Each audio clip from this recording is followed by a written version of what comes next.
Do you want to know how to create a lead magnet on your Wix account? Here's the step-by-step process on how to do it.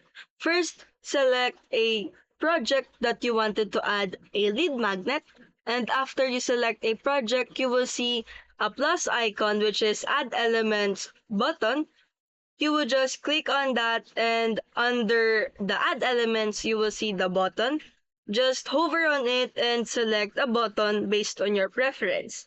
For example, this.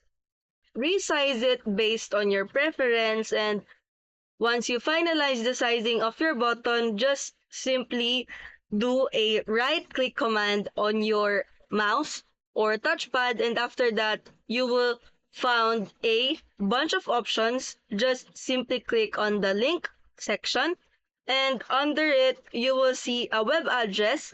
Just hover on it and paste your web address on the text field, and make sure that it is already toggled on the new window when it is clicked.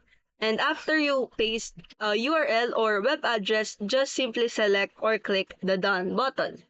And that's how you create a lead magnet on your Wix.